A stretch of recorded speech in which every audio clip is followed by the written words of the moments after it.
Iván Ilich Golvin era magistrado en la Rusia del siglo XIX. Él tenía un cargo, tenía una esposa, tenía su casa, tenía una posición social. Iván creo que tenía lo que se supone que hay que tener. Y él eligió cada cosa con mucho cuidado. Su trabajo, su mujer, los muebles, los amigos. Y creo que Tolstoy en La muerte de Iván Ilich describe un proceso muy interesante y utiliza una palabra rusa, prilichiche, que significa decencia, conveniencia, lo que corresponde a tu posición. No lo que quería, no, lo que correspondía. Y así Iván vivió durante décadas. Y un día, colgando unas cortinas nuevas en su casa, se golpeó un costado con el marco de la ventana, algo menor, pero le empezó a molestar, le empezó a doler y no paró. Los médicos no se ponían de acuerdo y mientras Iván esperaba el diagnóstico fue entendiendo algo que nadie a su alrededor quería decirle. Iván se estaba muriendo. Y es allí donde Tolstoy construye la escena más pesada, creo, de toda la novela. Su esposa, sus colegas, su hija, todos siguieron con su vida como si nada. Incómodos con la enfermedad, pero nadie lo miraba de frente. Nadie le decía a Iván Ilich lo que le estaba sucediendo realmente. Era como que todos a su alrededor actuaban. El único que lo trataba de diferente era Gerasim, un sirviente, un campesino, un joven sin educación, sin posición, pero él le limpiaba la ropa, le sostenía las piernas para que no le doliera. Era el único que no fingía que todo estaba bien. El campesino Gerasim no actuaba. Y a veces una sola persona que no finge vale más que todo lo demás junto. Tolstoy describe en el capítulo 7, más o menos, que lo que atormentaba a Iván no era el dolor físico, era el engaño, era la mentira que todos sostenían a su alrededor acerca de su enfermedad. Y en su lecho de muerte, Iván formuló la respuesta que creo que Tolstoy preparó durante toda la novela. Él se preguntó, ¿y si toda mi vida consciente no fue la que debió ser?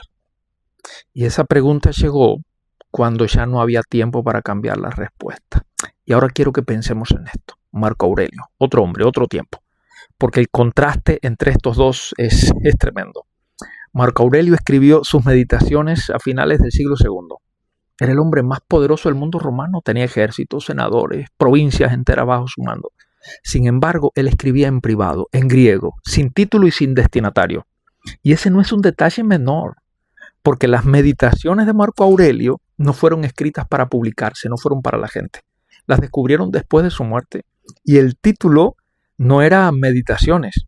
En griego significa literalmente a sí mismo. Marco Aurelio no le escribía a nadie, se escribía a él. ¿Qué escribía? Correcciones, recordatorios, exigencias. Un hombre que se miraba a sí mismo sin testigos, pero se pedía más. El hombre más poderoso del mundo usaba ese texto para evaluarse, no para perderse, no para convertirse en lo que se convierte en casi todos. No. Él se miraba a sí mismo. Y en ese texto, en el libro 2, escribió esto.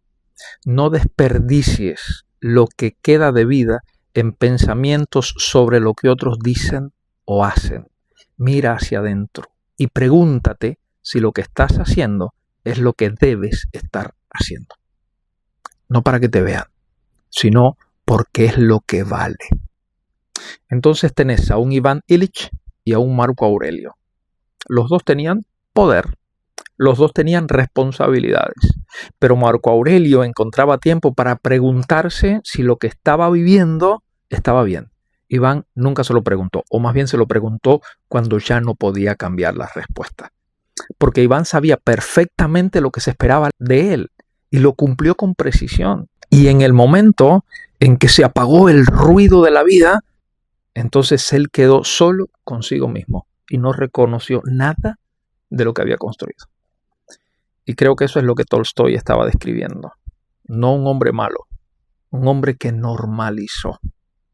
Porque es más fácil perderse en lo normal que perderse en lo malo.